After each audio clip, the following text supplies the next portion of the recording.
ॐ अथ श्री हनुमतस्तोत्रम्। नमो हनुमते तुभ्यं नमो मारुतसूनवे। नमः श्रीरामभक्ताय श्यामास्याय च ते नमः। नमो वानरवीराय सुग्रीवसख्यकारिणे।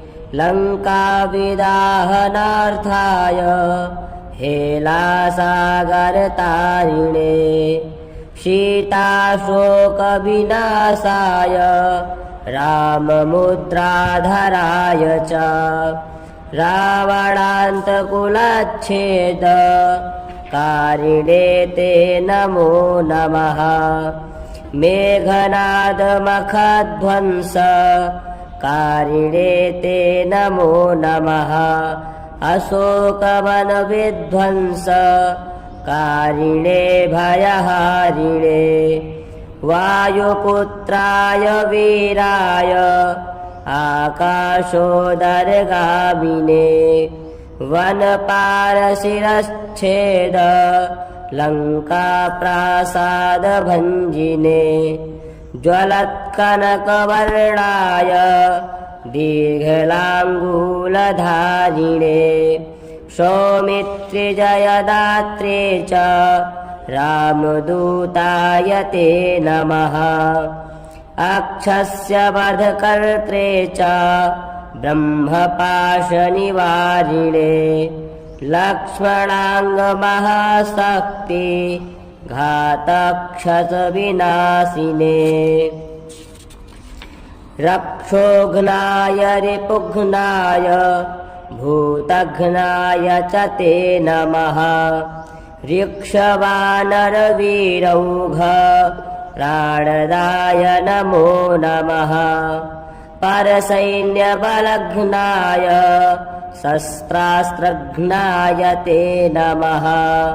विषघ्नाय द्विषघ्नाय ज्वरघ्नाय च ते नमः।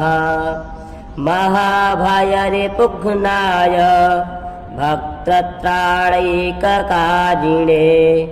परप्रेरितमन्त्राणां यन्त्राणां स्तम्भकारिणे। पयः पाषाणतरणकारणाय नमो नमः। बालार्कमण्डलग्रासकारिणे भवतारिणे। नखायुधाय भीमाय दन्तायुधधराय च। रिपुमायाविनाशाय रामाज्ञालोकरक्षिणे। प्रतिग्रामस्थितायाथ रक्षोभूतवधार्थिने। करालशयनशस्त्राय द्रुमशस्त्राय ते नमः। बालैक्रब्रह्मचर्याय रुद्रमूर्तिधराय च। विहङ्गमाय सर्वाय वज्रदेहाय ते नमः। कौपीनवाससेतुभ्यं रामभक्तिरताय च। दक्षिणाशाभास्कराय शतचन्द्रोदयात्मने। कृत्याक्षतव्यथघ्नाय सर्वक्लेशहराय च। स्वाम्याज्ञापार्थसङ्ग्राम सख्ये सञ्जयधारिणे। भक्तान्तदिव्यवादेषु सङ्ग्रामे जयदायिने। किलकिलाबुबुकोच्चार घोरशब्दकराय च। सर्पाग्निव्याधिसंस्तम्भकारिणे वनचारिणे। सदा वनफलाहार सन्तृप्ताय विशेषतः। महार्णवशिलाबद्ध सेतुबन्धाय ते नमः।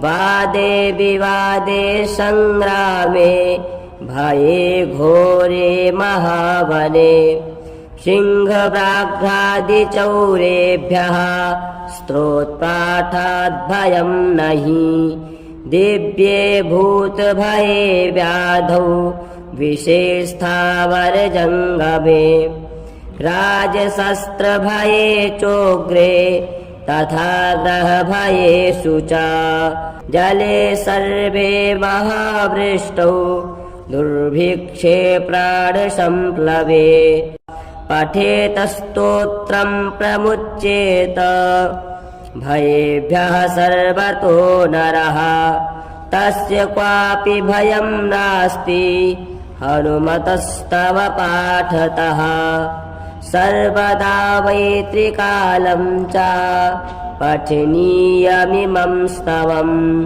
सर्वान् कामानवाप्नोति नात्र कार्या विचारणा विभीषणकृतं स्तोत्रं तार्क्ष्येण समुदीरितम् ये पठिष्यन्ति भक्त्या वै सिद्धयस्तत्करे स्थिताः श्रीसुदर्शनसंहितायां विभीषणगरुडसंवादे विभीषणकृतं श्रीहनुमतस्तोत्रम्।